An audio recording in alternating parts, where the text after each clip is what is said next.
This is the Why I Hate and Love Pickleball podcast. I'm Bill Wong. Today I'm doing a remote podcast in a suburb of Chicago. I'm visiting some relatives, and we had a situation this morning which I'd like to talk about. One of the things I do dislike about pickleball is the lack of community sometimes inherent in the sport. And the three things that happened this morning were very disconcerting. And I have a special guest today, of which I'll bring her in as soon as I talk about these issues. First of all, I'm visiting in a suburb of Chicago, and we went to these public courts. My friend had reserved the courts, as we should have, on their local app. However, even though we were able to use the public courts, we were asked to leave. The issue that I have with this, which is one of the things I dislike about pickleball, is that we had done what we were supposed to do. We had utilized the system, we'd gone to the courts, and we'd reserved a court. However, the local residents they wanted us to leave because they had 5 courts and we were using one of the reserved courts. It was a lot of conflict. And in addition, I have a guest today who's a friend of mine, and she'll be talking about her experiences. So the issues that we had today were a lack of social cohesion, poor environmental stewardship. There was no problem solving. The individual, when we talked to them about the problem, they said, oh, we've known about this problem before. Talking to the city is not going to do anything. And they did nothing, absolutely nothing to fix the problem. And if you think about it, I am a visitor of this city. How do you think I feel about the city and its citizens, and also how the sport of pickleball? There is an erosion of their identity in the suburb. I'm going to bring in my special guest, and we'll just talk about our experience this morning. Good morning. How are you? Good. I'm Liv. And today we're going to be talking about pickleball, right? Yes, that's right. About our experiences just today. Yes. So we did go to the courts a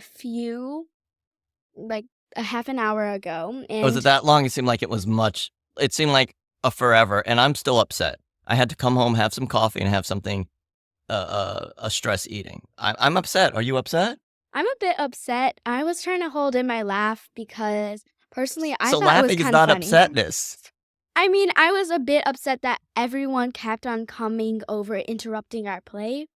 Well, that wasn't because we were such good players and they wanted to see us?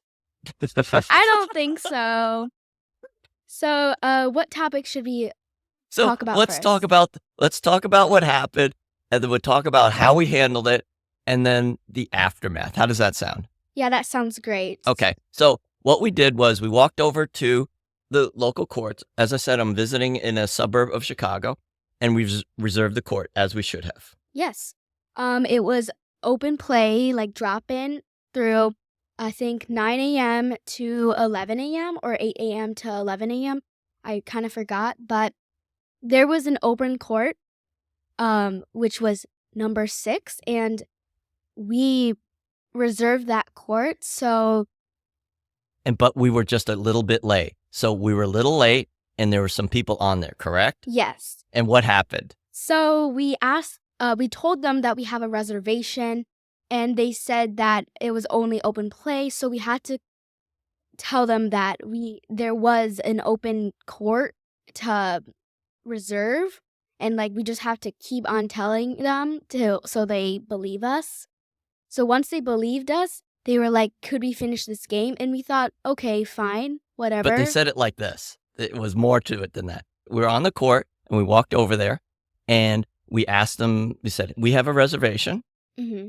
And we asked them, hey, and they wanted to finish the game. The score was 3-1? Yes, it was 3-1. I thought it was more close up to 10 or the end of the game, but they just started the game, so we waited for 5 minutes, but then we realized it was going to be a long game. They only went up to 3 to 4. A pickleball game is played to 11. So at Yes. 3-1, they were just starting. Yes. It was not rude of us, since we had a reservation, Mm-hmm. to ask them to leave, and they said, well, it would have been courteous if you let us finish. But it was at 3-1. That's ridiculous. Yeah. It would have taken them about 20 or 30 minutes. The reservation was for an hour. We were already 10 minutes late. So we would have had 30 minutes left to play. I think that's personally ridiculous.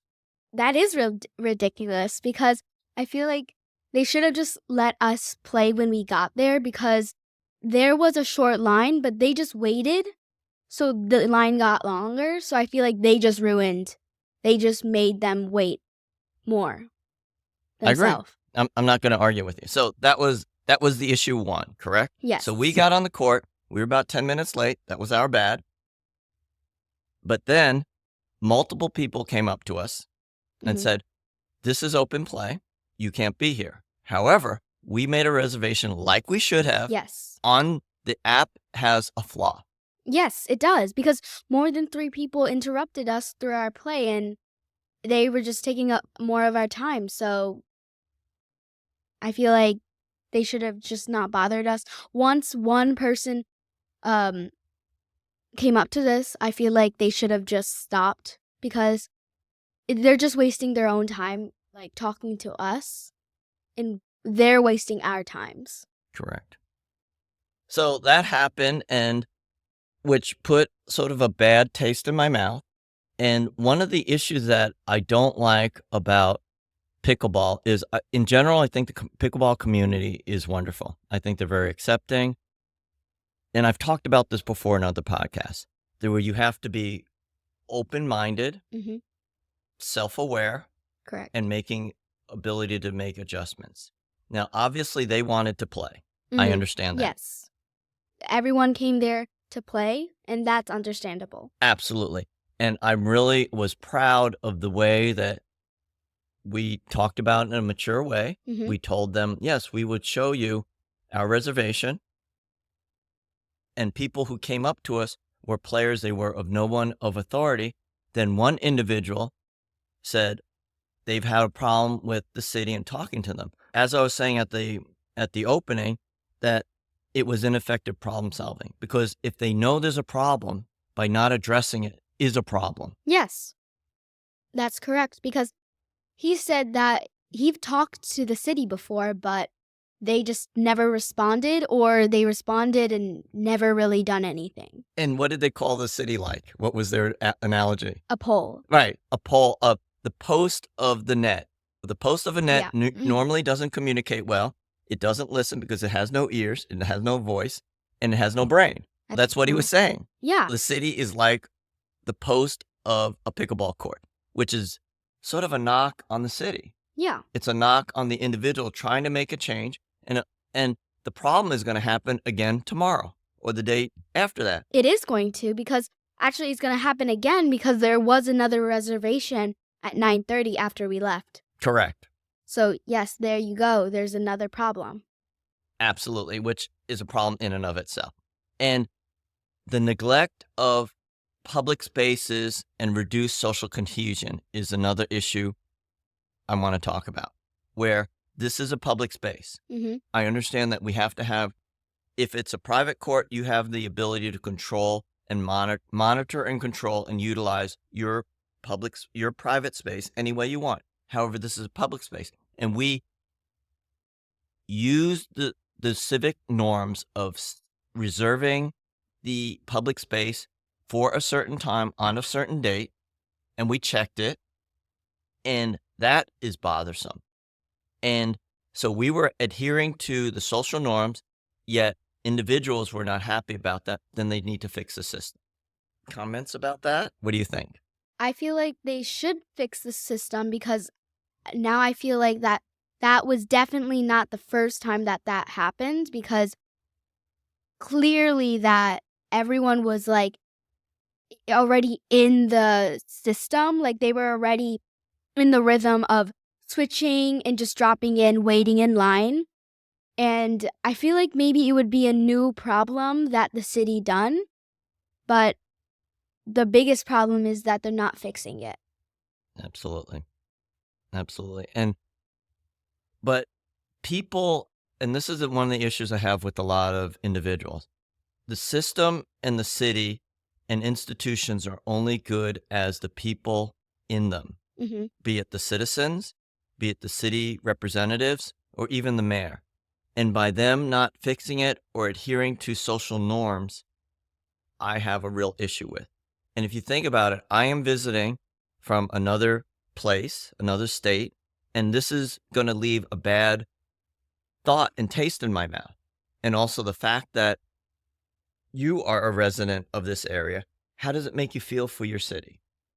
I kind of feel like that now I don't have like a thing, like I don't have someone, if there's a problem, if there's something that I don't like about what's happening, and clearly I want to fix what just happened today, it looks like we can't fix it because our city doesn't care, doesn't Do you respond. think it's the city, or do you think it's that the individuals aren't willing to put in the effort to They adjust it?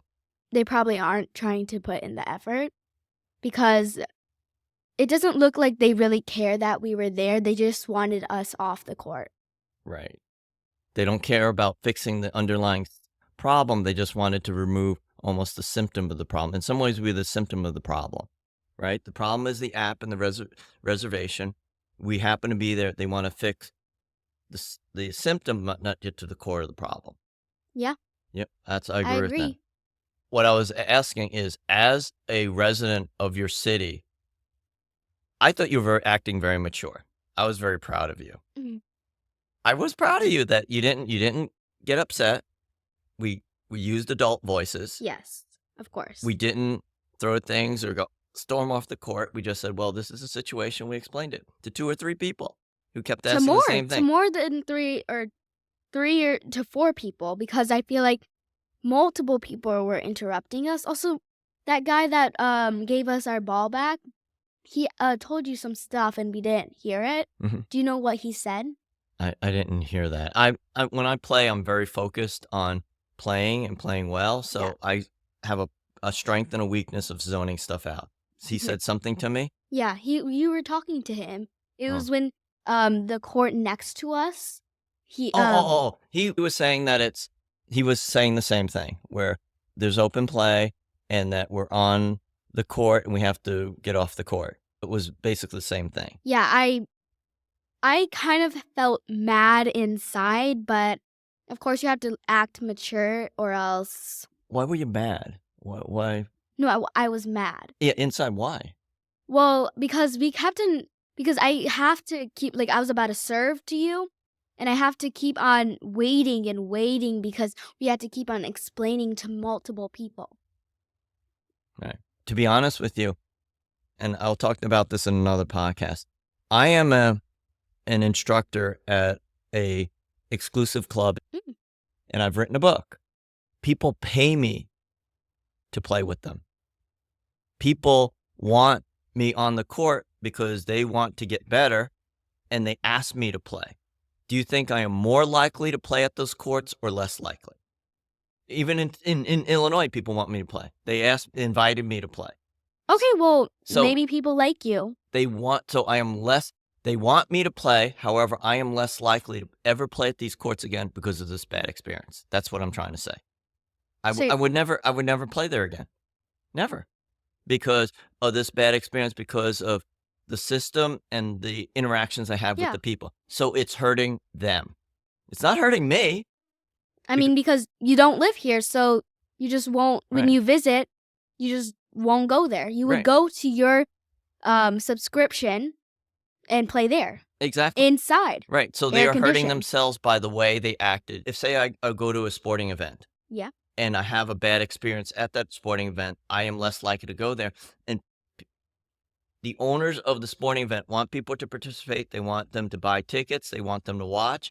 I am less likely to do this because it's a bad experience. And this is a black eye on the residents of this suburb in Chicago and a black eye on the individual. I am less likely to ever, I'll still visit, but I'm less likely to ever play again because this has left a bad experience. Like I said, I was very proud of you. You said you were mad before. I mean, How did you control your anger?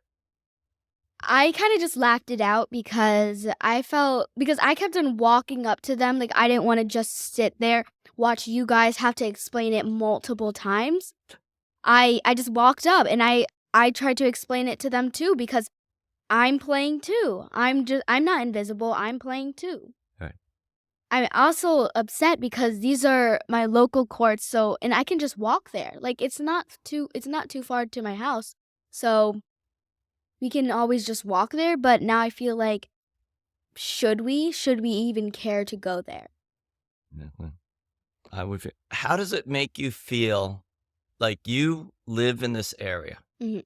You are a resident of this area. Are you proud of your city and your fellow residents, or you're sort of sad? Well, I wouldn't say proud or sad or angry. I just feel like they could have made the situation a bit easier, better for other people because they don't realize that we are a resident here, and I just feel like they could take this situation and be more mature instead of interrupting us multiple times. And actually, they were pretty mature in talking to us. They weren't getting mad at us. They trusted us that we had a reservation. They just something about it was wrong. What? What was wrong? Interrupting us multiple times. I feel like people just what do you have to say to it? I see, and I'm trying to come from your perspective. I am an older individual, so I am more understanding. But younger individuals are more impressionable and take things in a different light. Different way? Right. And it's almost like to me, being a young person, you're a little bit more sensitive. So things that happen to me because I've gone through a long life, I am able to process it better. But you as a younger individual, it affects you more. The question I'm trying to find out, would you be more affected because you're younger? Because I'm leaving, but you live here. Yeah. You're I mean, younger and I'm older, so I can handle and process a bad experience better. But you as a young individual, it might stay with you. Seriously, you might write a college paper or do a dissertation about social personally, interaction. I mean, I was getting upset, but I wouldn't personally take it that far because I mean, it's just pickleball. I wasn't ever thinking to be a professional pickleball player. Right. Either way, it's pretty cool, right? I Mhm. mean, it's fun to play with friends for fun. Did you have fun today? I did have fun, but Even playing with me? yes. Even though you lost? You I lost. You You sure lost. about that? We had old person rules where they had to play to my side because I can't cover the whole court because I think your combined age doesn't add up to my age. So that's not fair. Right? About? We'll do the math later. Okay, we'll do the math later. But yeah, I feel like being younger doesn't affect how you take in things. I mean, it depends on the person, but personally, age doesn't make a difference. But I feel like being a resident living here makes a difference, probably because I felt like let's see, because I don't want to go back there, but I don't know where else to go because I do know that the local rec center, they have some pickleball courts, but they aren't as good because they aren't permanent pickleball courts. They can turn into pickleball courts or tennis courts, but I feel like these are like the better ones. Mhm. But the people that go here, let's just say, I feel like, I don't know, like, What do you mean? What do you mean? I don't know. Explain yourself. I feel like that they could look at the website themselves, Mhm. checking first if we should be there Okay. before going up to us and asking and telling them we have to like bring up the reservation sheet. We have to tell them multiple times. I feel like if they want to go up to us, they have to first go onto the website, or else I feel like, I understand. Okay. like. Okay. So, in summary, we had a situation this morning where we went to a local pickleball court in a suburb of Chicago, and we had a bad situation. And it was some conflict. It wasn't a proper use of public space. It was poor environmental stewardship. And I have a bad taste in my mouth for this village or city. The cultural identity of the city has degraded in my eyes, and I am less likely, if not ever, to play at these local courts, which would harm them because people pay me to play with them on the pickleball court. So you're saying that they're getting a subtraction of people? The quality of play will be lower because I won't participate in it because of their behavior and because of the city. And over time, that adds up. And if it continues, there might be a degradation. They will probably never notice, and they probably won't be aware. But my experiences, I would probably never play on these local courts unless I absolutely had to and I had no other alternative. Mhm. So they've hurting themselves by their behavior and the city not managing their application properly. That makes They sense? So this is the Why I Hate and Love Pickleball podcast. This is Bill Wong. Thank you.